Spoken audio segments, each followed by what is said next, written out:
Was, wenn diese Wasserfälle nicht einfach durch die Natur entstanden sind? Tief in den Wäldern Kroatiens liegt ein Ort, der fast wie aus einer anderen Welt wirkt. Die Plitvicer-Seen. 16 türkisfarbene Seen, verbunden durch hunderte Wasserfälle und umgeben von dichtem, uraltem Wald. Doch seit Jahrhunderten erzählt man sich hier eine Geschichte, die noch viel geheimnisvoller ist. Die Legende der Schwarzen Königin. Vor langer Zeit soll eine gewaltige Dürre über das Land gekommen sein. Die Quellen versiegten, die Flüsse trockneten aus und die Menschen hatten kein Wasser mehr. Verzweifelt sollen sie zur Schwarzen Königin gebetet und sie um Hilfe angefleht haben.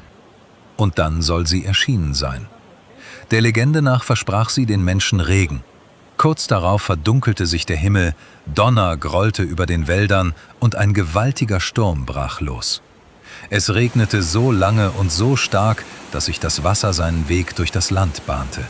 Seen entstanden, Wasserfälle stürzten über die Felsen. Und aus dem Wasser soll schließlich die Landschaft entstanden sein, die wir heute als Plitvice kennen. Doch die Geschichte geht noch weiter. Man sagt, dass die schwarze und die weiße Korana, 2 Flüsse in dieser Region, aus den Tränen der Königin entstanden sein sollen. Eine wunderschöne Geschichte. Aber vielleicht ist genau das Faszinierende an Plitvice.